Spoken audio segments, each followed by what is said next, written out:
Hello, everyone. This is Spotlight on Romance, and I am so excited to have Joshua Dyer with us. Joshua, excuse me just a minute, more people are arriving. Okay. Joshua writes short stories and novels in various genres. Several of his works have earned national and international recognition in competitions. He is a full member of the um, SFWA and RWA. We know what RWA is. So SFWA must be Science Fiction Writers of America. Am I correct? Yeah, that is correct.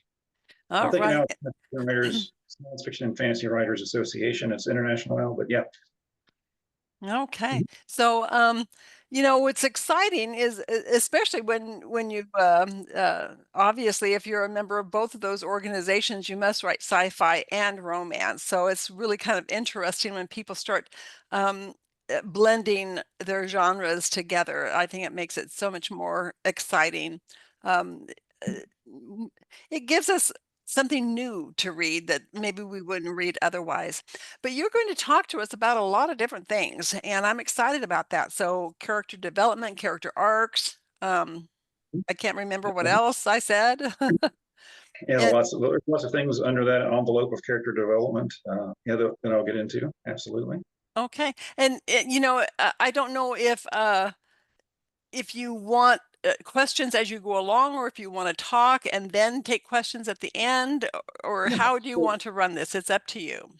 yeah, no worries. So how I'll run the workshop is I'll do like a section, and then Okay. I can stop and take questions from anyone that has questions. Okay. I also included a PDF if you still got it, or if you received it. So that way, hopefully, the attendees tonight can download the PDF. It's got pretty much, hopefully, everything verbatim. I'll try to stick to the script as I go along, so that way you'll have exactly what we discuss in the workshop tonight, and you can use Okay, it. well, while you're talking, I'm going to be checking my email to see if I have the PDF, and Mhm. if not, you can always send it to me again because it'll be tomorrow Yeah, before I get all this up. Tomorrow or the next day before I get all of this up everywhere. Oh, there it is. By golly. absolutely. So Yeah. yeah, I will definitely do that. Thank you. Thank you for sending it. Okay, so here we Mhm. go. Sure. So, welcome. Like I said, we're going to cover character development tonight in the workshop. And in order to get to that point, uh, of developing your characters, you must first ensure that you have well-developed characters in your stories to begin with. And I covered how to create characters and deep three-dimensional characters in a previous recording seminar, and maybe Miss Paula can point you to that if you're interested in learning more about that thing. It's a little more on the speculative fiction side of things, but all the principles still apply regardless of genre. Characters are characters. So we'll assume for today's workshop that you've got your three-dimensional characters already, and we're looking at trying to develop them and get them to grow and change through a story that you're writing. So while our discussion will focus within character development within the romance genre, these concepts and techniques, again, can be used in any genre you choose. And as time allows, we'll delve into some discussions with internal and external character. We'll cover that.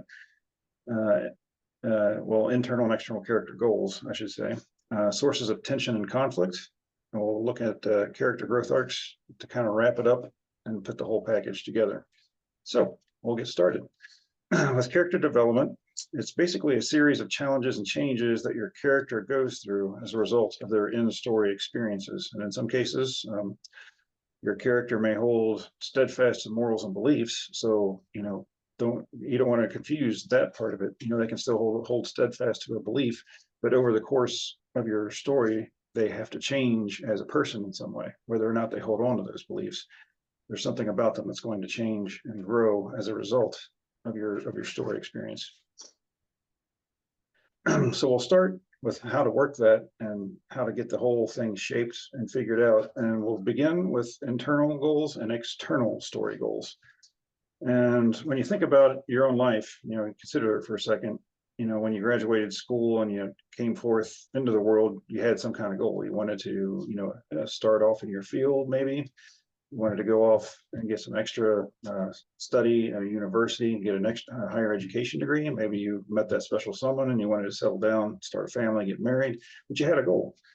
And that finding, so that's your first part in doing this is, understanding that your characters are very similar to you, and the fact that they too have goals.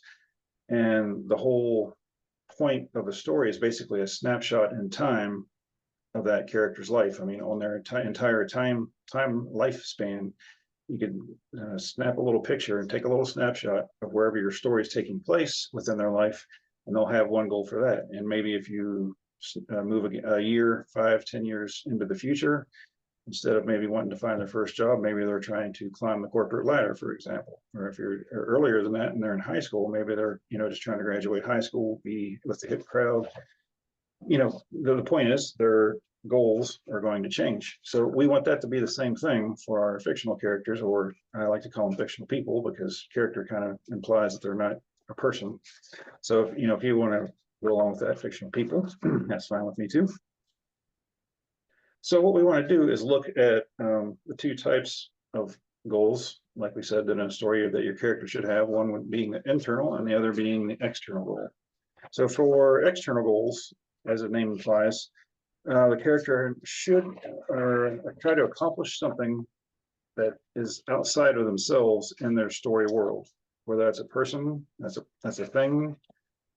They need to have some sort of goal that exists in the material world outside of themselves that they're going for. So again, that could be like trying to get that dream job, get the promotion. In James Bond flicks, it was always like try to stop the bad guy, prevent the nuclear bomb from exploding, find the secret plans to the submarine. Those are all great examples. And then for romance, of course, it's a little different. Well, to a degree. I mean, you could still have those kind of things if you wanted to blend romance with action or thriller and mystery. So that could kind of come into play. But if you're looking at more of like just the relationship itself, it may be something like whatever the main character of your story has as a profession or whatever they're doing. You can kind of work that in. Maybe they want to, make the restaurant the best in the region, earn a Michelin star. Maybe they're trying to sell this as a realtor. They're trying to sell this multi-million-dollar property, and they've got the love interest is this overseas business person that's got a lot of money. Again, just examples of different external goals that you could have that kind of plays into the whole package for your story. And on the other side of that coin are the internal goals, and these are basically the exact opposite. There are personal desires that your character wants to fulfill throughout the course of your story. So maybe they again want like the promotion for the external part, but they want that to prove to themselves that they can make it on their own. That's their internal goal. And these particular types of internal goals should be reaching deep into the very core of who your character is and helping them manifest those things in the physical story world in some way. They should become present. You should express them in a story as you discover them when you create your characters and stuff. So to get to the heart of each character, you might want to have them answer some of these questions to get started on where you're going with that. Like, what do they want most, and what do they want most out of life? What do they fear the most? What are they most afraid of? That'll help you get to the very deep core of the person they are. What are their dreams? What are their desires? What do they really want? And if they're put into a high pressure situation, how will they respond? Will they stand and try and take care of the situation? Will they step up and be the leader, or are they going to be the one that steps back? Or are they going to be the one that turns and runs? Any of those are valid and fair game, but you have to know how your character is going to respond, and that's going to tell you about who they are at their core. So those are just a few to consider. And that'll put you on the path to discovering your character's true self and helping you round out their internal goals. So the big question then becomes, you have an internal goal, you have an external goal. So how do I balance these things through my story? I mean, I can't front load all the internal stuff and do personal and emotional stuff, and then jump to like, okay, now we're going off on this treasure hunting adventure. You got to have kind of a weave, right, of things going in and out of the story. So how do we do that? Well, in romance, since we're talking romance tonight, our main focus of that is the character's love life, or in some cases, the lack thereof, depending on the character.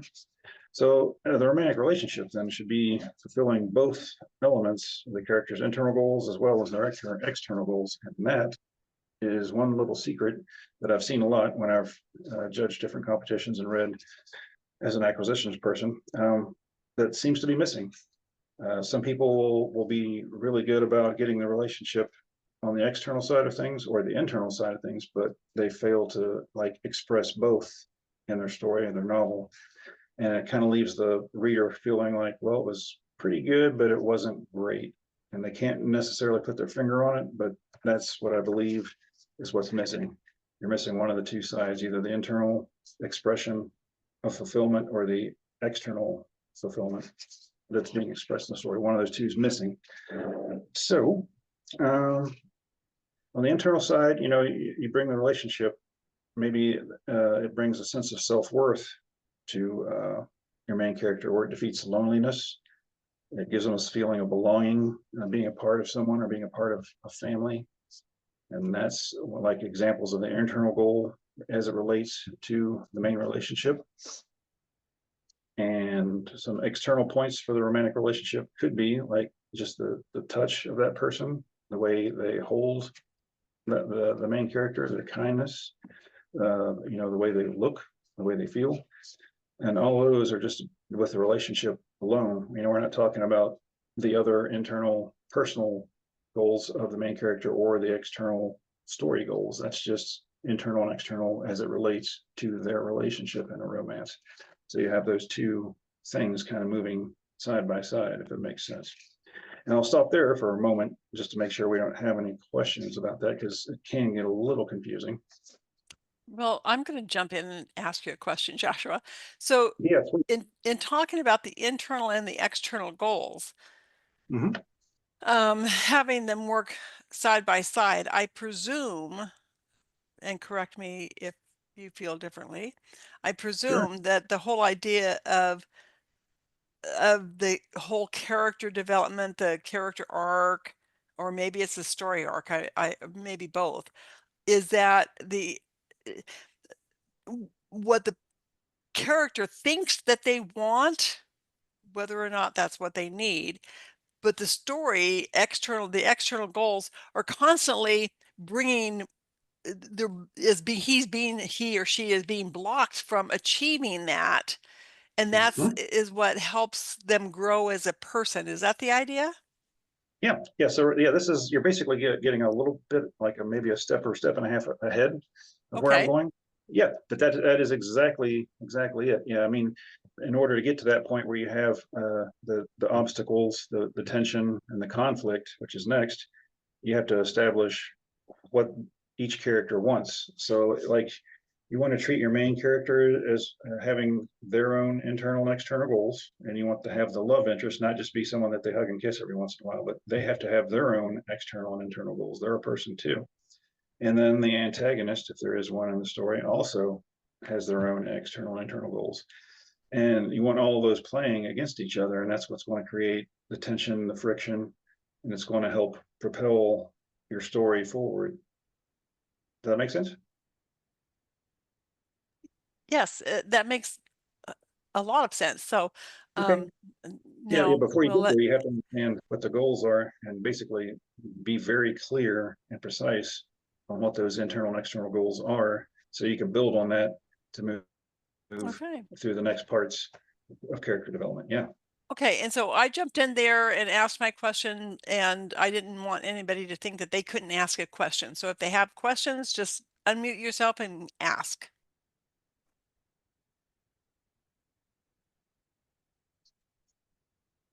Okay, I guess we don't have any more Mhm. questions at this point. Cool. All right, we'll keep going. So, like I said, great romance stories have clear external and internal goals for all characters involved and for the main relationship in the romance story. So that way, when you get to that big climactic moment for the relationship itself, you can express both the fulfillment of his or her internal goal for that relationship and the external. And that'll give you a well-rounded experience for your reader. And let's see, so there are some different ways in which internal and external goals kind of play out in other genres too. Like, for example, in literary, a lot of these stories, the majority of the focus is on the main character's internal journey through the entire novel. And there's just a little bit on the external side of things. Maybe they're trying to find their way to fitting back into society after being gone or overseas for such a long time, but it's about their internal spiritual and personal growth through the novel. So that's how literary kind of plays those two things. If you have action and adventure, it's almost the opposite, where it's like you're focused on all the action and all the external goals, and you're after the bomb, the bad guy, the boat, whatever, and that's the main focus. And there's not a whole lot of play on the internal side. You have romance becomes sort of like a subplot in an action thing. And for us, of course, in romance, we flip that and flip the script and make the romance and the relationship the main focus, and the action kind of like the backseat driver. So that's how that works. And for like fantasy, sci-fi, horror, westerns, most of the other ones, it tends to be, I've seen so far at least, a mix of those two. There's no like one precise recipe that's going to make it a magic hit or anything like that. But you have to just be sure that you balance internal goals and external goals specific to each character and each situation, depending on what you're doing with those characters in that genre and what story you want to tell. So that's how that works. Next, once we have our internal and external goals clearly set out for each character, now we can start building on that and focusing more on like the tension and the conflict. And that's what Ms. Paula was just alluding to with her question, is how do we get to that point? So what you want to do is you want to have several characters with different goals, and those goals need to come into clashing with each other in order to help build the growth. And so what happens is you can do this in a couple different ways. And we'll start with tension to basically spell out how to work with that, and then we'll delve into what conflict is and how the two play together. So tension in each scene of your story, there should be a little bit of tension. It could be something as simple as one character wants to leave the restaurant and the other one's staying there trying to hold a small talk conversation, and the other one's like, look, I gotta get to lunch. Please let me go. So it could be something that small. It could be, again, something major, like if you have like a bomb under the floor, and you have that little bit of situational irony where the reader knows there's a time bomb underneath this table of characters, and the characters don't know, so you can create tension that way. And it's that little bit of uncertainty that helps propel each scene forward, and therefore builds on chapters and overall acts, and then further on into your entire novel. So there are a couple of different ways you can build tension in scenes and larger sections. And one is the lack of certainty. Like I said, by injecting just a little bit of chaos or instability into a scene, you can upset the norms, the balances, and kind of keep your reader a little off foot and keep them guessing. And some examples, like I said, were the bomb. Another might be like, maybe it's something like the main character should have been home from work an hour ago and nobody knows where she is. So again, that's just a little bit of tension, just injecting that question and that little scenario of like, hey, where are they? They should have been here right now. And now suddenly you have a little bit of tension building. Another technique you could use to build tension is the details in the subtext, and using that to kind of help build tension. A lot of times it's what's not directly said that speaks the volumes in your dialogue and in your scenes, and that's the subtext. And a couple, they could be arguing about an old microwave, for example, but the microwave basically is an extended metaphor for maybe a relationship that's not working. One thinks it's fine, the other thinks the microwave is a waste, and you get that tension built in the subtext just from hearing them basically talk around what the real subject of the argument is. And that's kind of what subtext means. So you could do that again by using specific metaphors and putting that into your story. Basically, depending on, like, if it's contemporary fiction, you could use like a microwave, for example. Obviously, if you're using romantasy or romantic fantasy, you want to try and pick things, objects in that example that kind of still fit into your story world and into the subgenre that you're writing in. And then the same thing you could do with like your word choice will also play into creating tension. For example, if you wanted to do something in more of like a romantic gothic setup, you could use words like dark, decay, sullen, etc., to paint the subtext and create the right mood for that scene and for your story. And that'll also help build tension. Moving on, we have time locks, which is another tool you can use to build tension in your stories. And yeah, that's basically, as the name implies, you can either physically have like a time set, like a time bomb, or it could be like, the person's promised their daughter they'd be at their dance recital at 7 p.m. that night, but now they got this thing that suddenly come up at work and they have to try and work late, or they could be in trouble and be reprimanded or fired. You build that uncertainty, that creates tension, that creates conflict. Are they going to be able to do both? Are they going to have to resolve it by giving up one or the other? And that keeps, again, your reader off foot and keeps them guessing, wanting to turn the page to figure out how your character resolves those things. So yeah, time locks are another good one. We discussed situational irony, which was the last one, like the little thing of the reader knowing something that the characters don't know. That'll help build tension.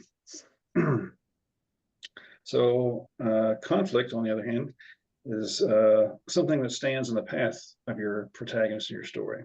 And that could be anything from a person to a thing. It could be even weather, like big storms, for example, seem to be, well, they've become a little more popular, I think, here recently, where, that kind of pushes the main characters like through a snowstorm into a cabin, and they're kind of forced together into that kind of story crucible. And that creates a little bit of conflict. Let's see. Where was I going? Oh yeah. So, another thing could be like an option lock where you have a certain amount of options to achieve the goal for the character. And as they try each option, that list grows shorter, and that creates more conflict of, what are they going to do now that most of their options are running out? They've got to come up with a solution to reach their external goal, which reaches back to what we were just talking about, why that's important. So you want to have those options set up so that they can knock them down until they get to like maybe one that they weren't expecting. It's not A, it's not B, it's this other thing that they come up with to solve their issue in the story. So, Excuse me, Joshua. We yeah. have a question. Oh, And sure. Kim's asked, in historical romances, can the actual historical events of the time provide those external conflicts that the characters are caught up in? Absolutely. Yeah. So you could use, for example, a historical romance set in the Civil War era and have like a conflict, a la Gone with the Wind, that kind of comes in and brings not only conflict from the external world into your main character's life, but it also, in that case, brought old Clark Gable into the story as the love interest, and that also push those two together in a story, into like a story crucible, story situation, and created tension and a little bit of conflict, and gave them the opportunity to meet each other and butt heads as for quite a while there before they actually fell for each other. So yeah, absolutely. That's probably one of the better ways, in fact, to make historical fiction work, is to find some of those external historical events that you can use to help shape this, the external world, to create that tension and conflict. Thank you. Mm-hmm. So yeah, any other questions? Okay. So how do we create conflict now that we've got some tension going and everything? And so there are a couple of tried and true techniques that I've seen that will help you with that. And one of those is to give like two characters the same external goal in your story. So they both want that same goal, but maybe they want it for the same reason. So like, let's see. So I'll go outside of the genre a little bit, and since I know this one pretty well, and like Lord of the Rings, Frodo wanted to destroy the ring. Sauron wanted the ring too, but he wanted it to control basically the entire Middle Earth. So they wanted that same ring, the same external goal, but for different reasons. So that's an example of that. The second way to create conflict is to give those two characters an external goal, but for different reasons. So instead of, you know, wanting the ring for power, maybe there was just, some other reason that they wanted the ring rather than that. So that's a different way of looking at it that you can use to create conflict with your characters. So that way they're constantly going after the same thing, and each time they butt heads and create that friction in scenes and stuff, you're going to get conflict, you're going to get tension, and that's going to help propel your story forward.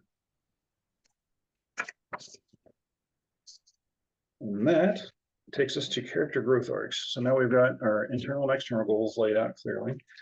We've figured out how to build some tension scene by scene.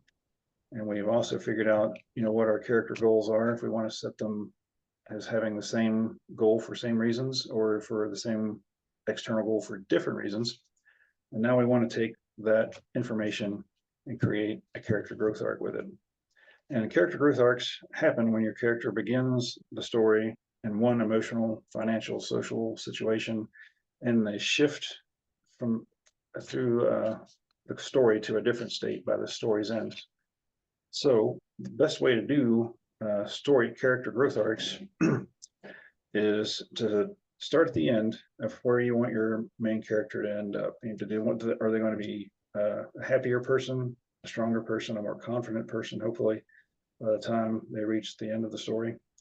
You write that down and you try and give as much detail as you want as possible. And then from there, you want to work backward to the very beginning of the story and basically start at the complete opposite. So if they're happy and confident here, then they should be a little timid and not so confident at the beginning of your story. So that way you can show that growth over the course of your story's timeline.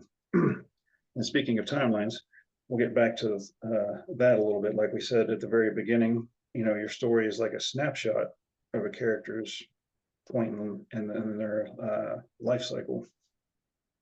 And so, and you want to determine what's called story time. You want to determine how long that story takes place. So, for example, the TV show 24 was a 24-hour period of story time, but in our real consumer time, it lasted, 3 seasons. So you can break down story time for as long as you want, or you can condense it like some epic fantasies do. And then, you can go one book that covers several months worth of epic journeying and adventuring and stuff like that, or travel through space. Like if you've ever seen the movie Interstellar, it covers like an entire saga of multiple generations that's going on with all the time loops and the black holes and all that crazy stuff. Or we could talk like with Suttree or Lonesome Dove if you want to go that route. And 1923, 1883, the whole Yellowstone thing where you follow the saga of the entire family over multiple, that's multiple series, not in fact in that case. But yeah, so those are examples of what story time can be structured as. And that's what you want to figure out for your novel. Is it going to cover like a 24-hour period, a few days, a week or two, a month or two? And then from there, you can kind of figure out realistically how much can my main character change. If it's only going to be 24 hours, I mean, they're not going to go from like a really, really timid person to like, queen of the world in 24 hours. You have to kind of make it realistic, and say, okay, they're going to change a little bit. They might be a little more self-confident by the end of this if it's a short period of time. Or on the other hand, if you're going over several months and a longer story, or even a saga of a family, then yeah, there's a lot of change that should happen there. over the course of their entire lifetime or an entire month or entire year. A lot can change in a person in that amount of time. So that's why it's important, to kind of sit down and establish what your story timeline is first. So that way you can realistically determine how much will my character change over that course of time in the story. And that will help you determine, how to tweak how they change and grow on their growth arc. Now, setting up growth arcs, like I said, you want to start with where they're going to end and write down as many details as you can about that and where you want them to end up.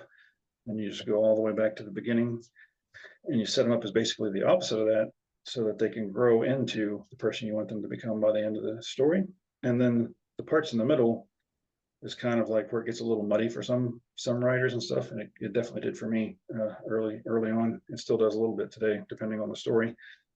But you want to try and figure out like who should they be and what kind of emotional and intellectual information knowledge have they gained along the way, and you want to break that up into little pieces and find strategic means and methods of making them face challenges that'll show that they're changing in that way. And you can use dialogue too to kind of have them express how they're changing, in their own words and their own tone and mood and stuff. And you want to weave those in and out of your story as you go. So that way it's kind of like an info dump. You don't want to do the same thing where you're like throwing all this stuff at the beginning or all this change and growth stuff at the end. You want to kind of make it smooth and flow like your plot and anything else in your story, and sprinkle it in rather than throw it all in the pot at once. That's what I'm getting at. And that was about where I had, as far as information on my presentation. So unless there's any questions, I'll turn it over to Ms. Paula. Oh, I would love it. If anybody has questions, just unmute yourself and jump right in. I'm really glad that you pointed out that for character arcs, the best thing to do is to start out where the whole person is and just Mm-hmm. flip that and say, he's got to start in the opposite place, because Yeah.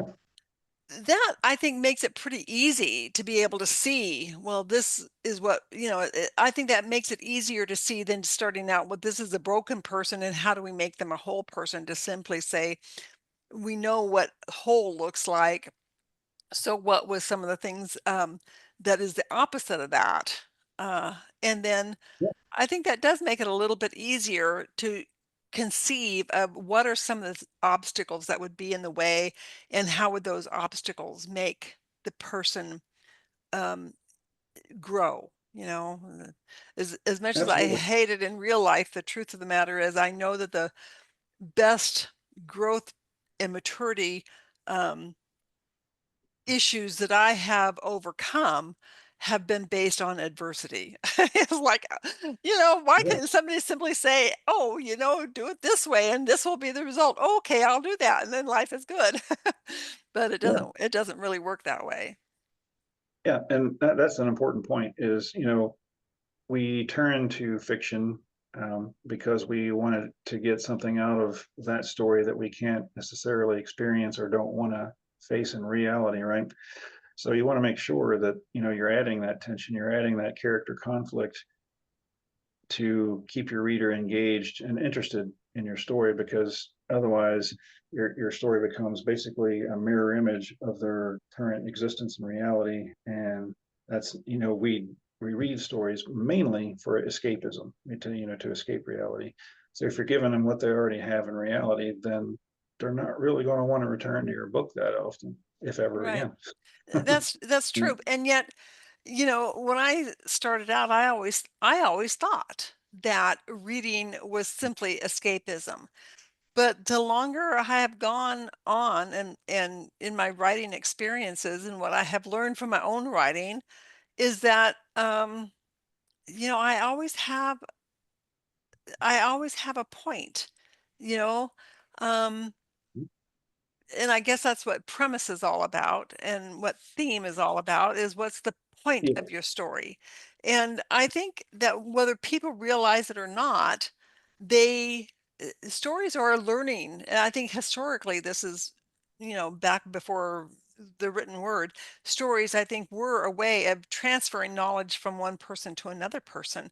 You know, Oh, absolutely. you go out after dark and the saber-toothed tiger will eat you. Well, if you want to go out there and find out if it's true, you can do that, or you can listen to me because I saw it happen, that kind of thing. Exactly.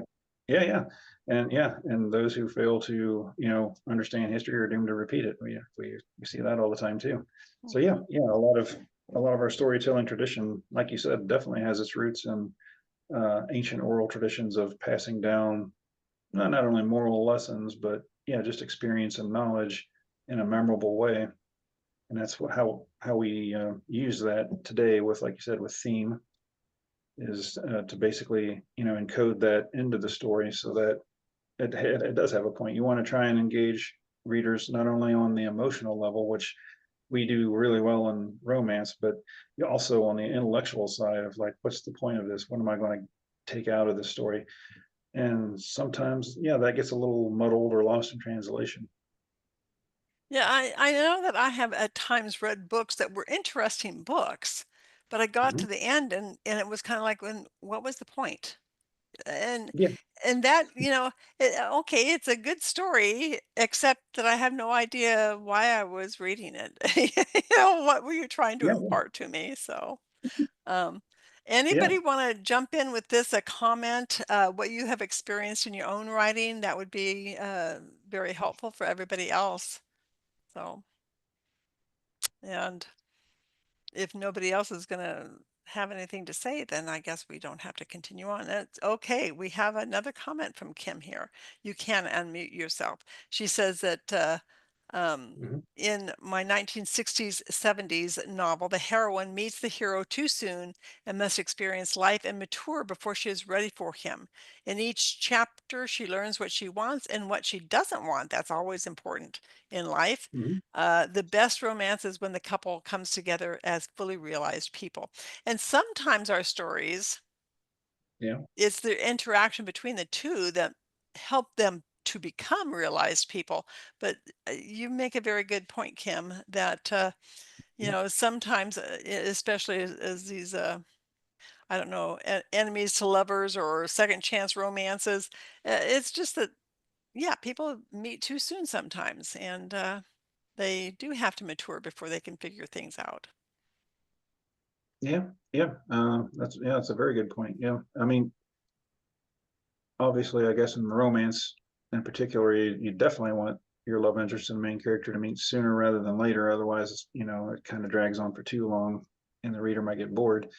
But there's nothing wrong with doing like what you're doing and suggesting doing, and like maybe having them meet and figure out that they hate each other's guts in the first two chapters, and then slowly kind of keep running into each other and learning and growing from each other and realizing, hey, wait a minute, there's actually more that we share in common than we first thought, and there's something Yeah. more to this person that's deeper about them that I'm really connecting with and I'm really bonding with, and yeah, and show them growing through the course of the story.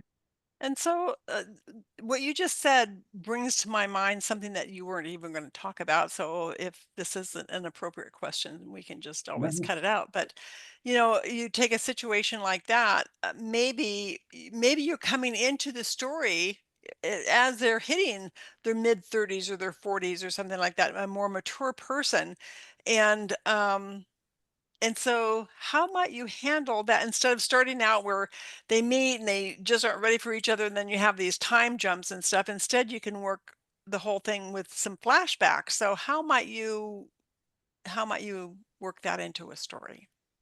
Hmm. Yeah, that's an interesting question.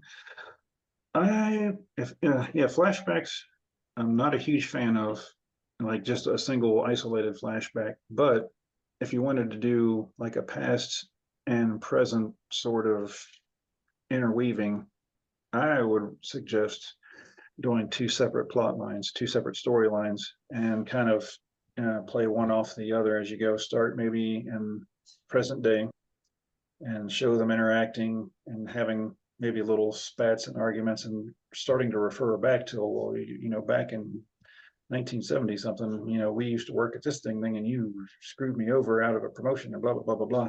And then, chapter 2 or chapter 3, at some point soon after that, you jump back to that instance in 1972 or 73, and you show the reader how these characters interacted and how the other one thinks the other one screwed that one out of the promotion, and maybe get to the truth behind all that, and just kind of interweave those two plot lines throughout your entire novel. So that way, I mean, because if you, yeah, I'll say it. If you use flashbacks just like as a standalone chunk, it kind of like your story's chugging along, and then you hit the brakes, and then you're taken back to this thing, and it's like a stutter step, and then you start moving forward again, right? And you don't want to do that to your reader very often, if that much at all, if you can avoid it. And so this is one of those ways to kind of avoid that step back, stutter step thing with a flashback just kind of thrown in there, is to actually weave, especially if there's a lengthy past to it, you weave the two together as two separate storylines that kind of converge at the end, and it all makes sense. Okay, that's a good idea. Yeah, excellent idea. I mean, if you have one particular thing that you need to impart about backstory, I suppose you could have a situation that puts somebody into a flashback, but you're right. So often, unless a person's really rather talented in weaving a flashback in, going into the flashback, coming out of the flashback, and making it more seamless, Yeah, it is very difficult to do that it is. well, I think. It is. It's really hard. Even the pros and the 7, 8 figure authors, bestsellers, have trouble doing it still, and they'll admit to that. I've I've seen Yeah, very many reviews on that. But what you want to, if you want to do just like a little one-off kind of backfill like that, I would suggest, instead of kind of dumping it as narrative exposition, have a dialogue either between two characters or more, or maybe if it's just the character by themselves, maybe in our example we just had, the main character's like fighting with herself, and having dialogue with herself, and like, how could he say that? I didn't screw him out of this promotion. What's he talking about? I was trying to do this. I was trying to help him. So that way you're still using dialogue, but you're using it as a vehicle to clarify that bit of past, that bit yeah. of history between them. Okay, that's great. Okay, do we have any other questions for Joshua while we're here? Because if not, we're gonna like close this down a little bit early, but we're happy to see. When writing in first person, it can be hard to know what motivates the others. And Yeah. especially if you're writing a novel from one point of view. I mean, I have I think it was my second and third novel. My second novel was a first person point of view from the female, and third novel was a first person point of view from a male. Two different stories, but continuation from, the story. But I mean, it was a duet. Um, Yeah. but Yeah. even though I wrote the book as a first person point of view, there were scenes where that first person wasn't there. And so there were third person points of view from the other characters. If you're Cool. simply, if you're like Pride and Prejudice, where you have one person's point of view and it's only one person's point of view, yeah, that's a lot different. Oh, Elizabeth had no clue that Darcy was socially inept. And that's Yeah. why he So, kept his mouth shut. yeah. So I mean, you could use that to your advantage if you wanted to play it as kind of a mysterious element of your story. You could keep it first person and make that part of the main character's inquisitiveness of like, who is this person really? How are they really as cool in public as they seem, or are they this bumbling fool that's just pretending? Or if you wanted to make them known through first person, like what the other character's goals, internal and external, are. Yeah, it is challenging, but it can be done. And you can do it either by having the other characters overtly kind of state in some way. I mean, you don't want to make it like the maid and butler dialogue where it's my goal is to go do this, but you want to kind of work it into conversation in some way. And that's one way to do it. Or you can use actions to actually, show that what they're trying to do. Maybe they're playing baseball and they want to be the best outfielder or something like that. So, you show them trying really hard and doing their best and trying to outperform all the other players on the field.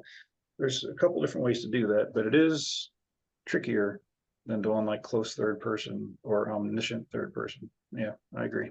Okay, we have another question here.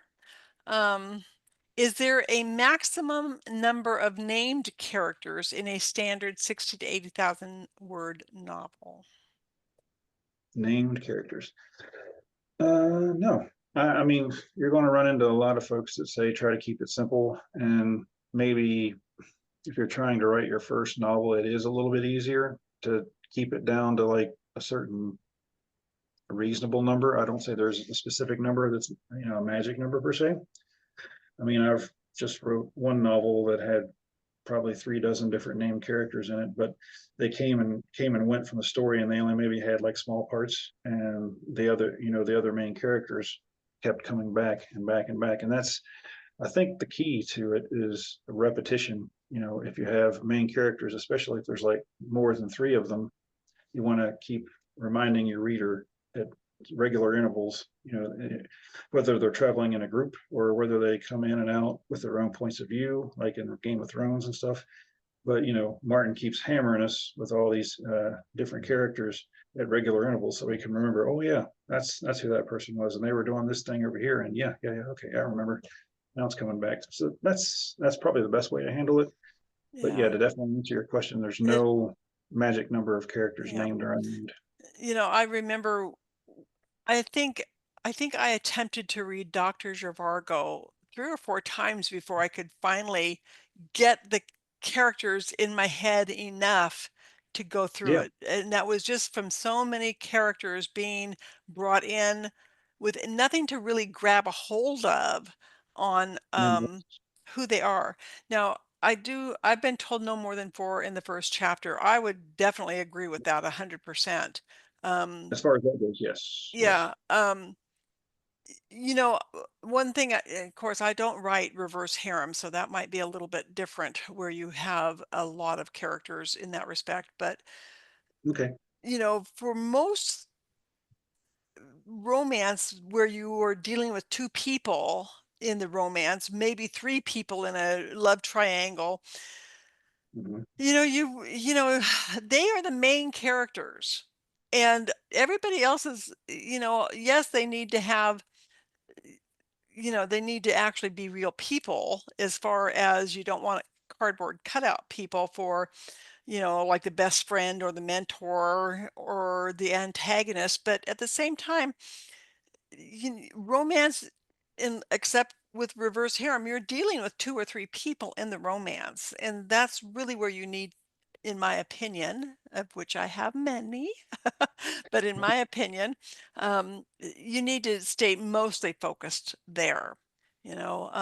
Yes, you have your mentors, you have your best friends, you have your antagonists, and maybe you have, you know, the waitress at the restaurant who doesn't really need to be named unless you plan on having a sequel with her own story, then of course you want to name her. You don't want her just to be, you know, the waitress in the 1950s pink waitress outfit.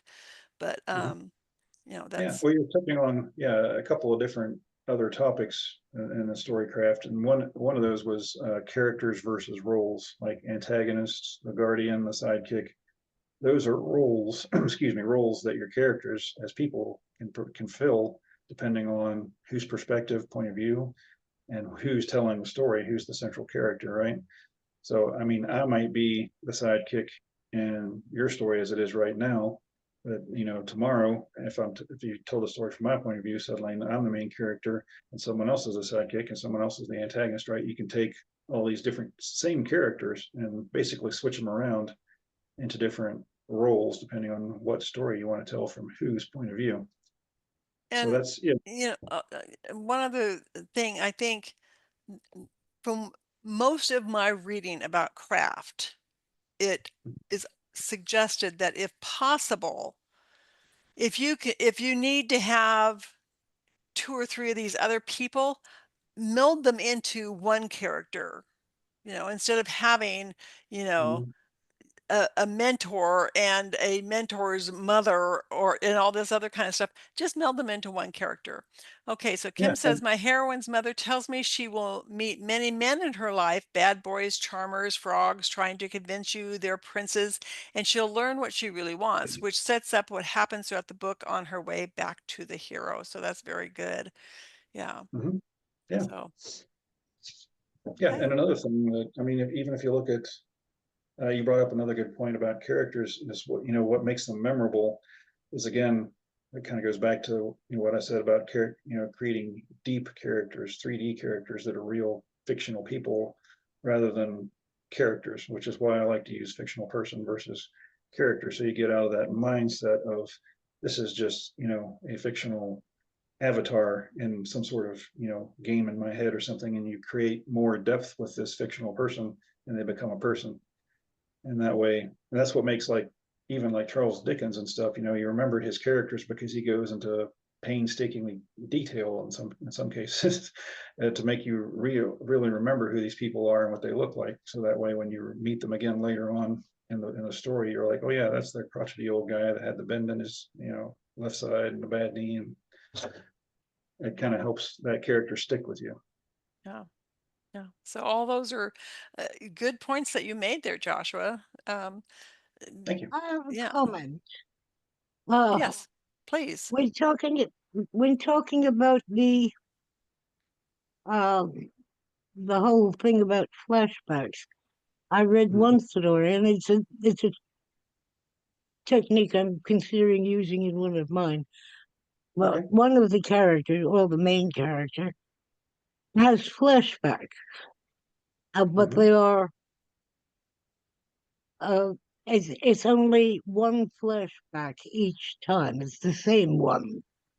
Where he was a military man, he lost his wife and child. It was Yep. a big traumatic thing in his life, and uh, Hmm. retreated into the mountains for 20 years to get over it and all of that. Yeah, Uh, yeah. Okay. it's not really the same as flashback. Well, not what you were talking about.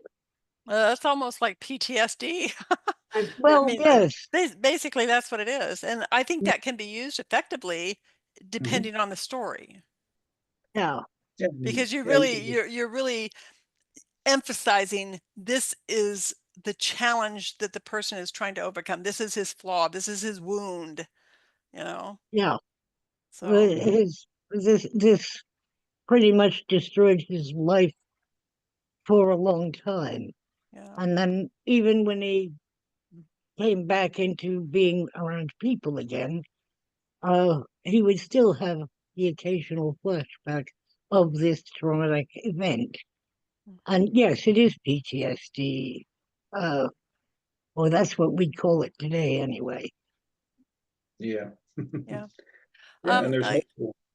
I I was gonna say there's multiple ways you could present that in your story too. One is the flashback, like you mentioned, and another might be, he's having a debate with himself, or he's kind of depressed sitting lakeside or wherever, trying to, you can show him sorting through, trying to process all these different feelings, all these different thoughts, and how they're fragmented and stuff, and show him bringing those fragments like puzzle pieces together to kind of confront that thing as a whole, that memory as a whole, somewhere later in the story, and overcome it, or move through it and past it. That's one way to do it, anyway. yeah. So we have a couple other things here. Mhm. Sally says, I sometimes have trouble adding the flaws in an enemy to lovers plot without making the guy too unlikable. Any suggestions? Oh yeah, there's tons of flaws. I mean, so yeah, enemies to lovers. I mean, they're obviously going to start out hating each other, and you know where they're going to end up is in terms of like their growth arc, and you want them to be in love and and together as a couple. So if they're hating each other, then you want to break those two characters apart and flesh them out and figure out what it is. that's creating that conflict, because you've already got built-in conflict. So, part of your job's already done for you. You just want to figure out what is at the root of that conflict between them and make it, yeah, and that'll help make it realistic by kind of fleshing out who they are, where they came from, a little bit of backstory. So that way, you get back into that lifespan, that life timeline for each character of where they come from, where are they at now on the snapshot of the story you're wanting to tell, and where is that going to kind of push them as far as their future and their destiny goes. And yeah, I mean, it could be any number of things as long as it makes sense for the characters. Again, that conflict, that relationship between them, it has to feel realistic and natural. And that's probably the biggest trip up that readers have with, well, not only enemies to lovers, but anything like that, regardless of genre, is it doesn't feel authentic. It doesn't feel realistic enough because you haven't developed those two characters to figure out what the real root cause of the conflict between them is, why they are discussing with each other. It seems too superficial, right?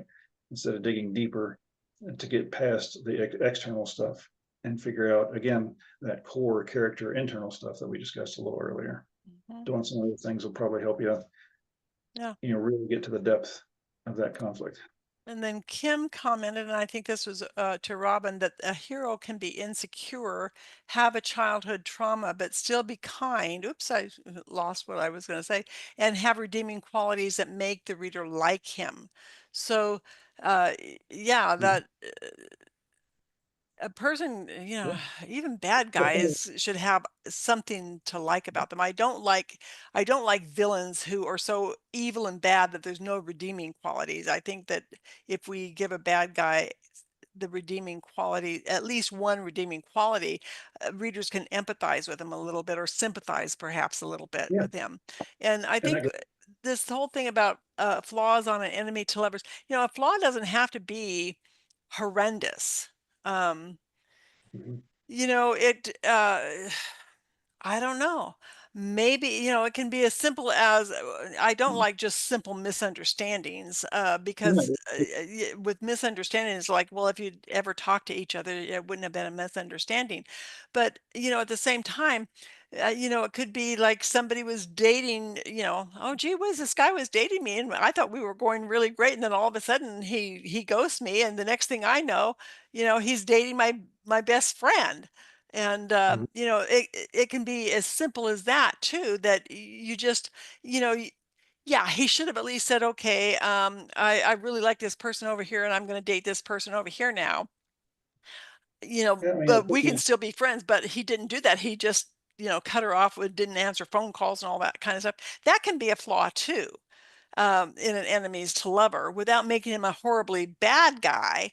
But at the same time, leave a bad taste in the mouth of the primary character. So, yeah, I mean, it could be something as simple as just arrogance. yeah, The character, that again, that's at the deep core of that character. You get down to it, and you peel back all these other superficial things, and by asking the questions, and you say, okay, well, this person's got an issue with overconfidence. They've never been confronted with failure, and they fear failure, maybe. And that's that gets at the core of who they are. It's you don't want to overthink it or nuke it, as some might say. You just keep it simple and keep it realistic and keep it authentic to that particular character. It could be greed, it could be lack of self confidence on the opposite side. Any of those things are valid. It's just a matter of how you present them and how you shape them within that person in your story. right. So I hope that your flaw in your enemies to lover is not that he's a serial killer, because that would be a big flaw to overcome. Yeah, that's a big one. Yeah. Okay. Well, let me see. We have three more messages. I'll read those and then we're getting to the end of the time here. It says, Kim says, even with PTSD, he can do acts of kindness to either animals or the heroine or someone helpless to win the audience's sympathy. And Yeah, L said, I like with enemies to lovers, it's an external flaw. They're going for the same promotion or they're from a rival school.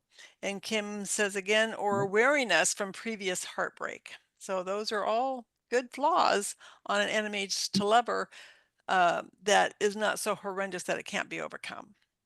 So, Oh, yeah, absolutely. Yeah, they have to have, like you said, redeeming qualities. Otherwise, they're not a well-rounded fictional person. Because we're, no, well, short from Adolf Hitler, no one human being is completely evil. We all have some redeeming qualities, right?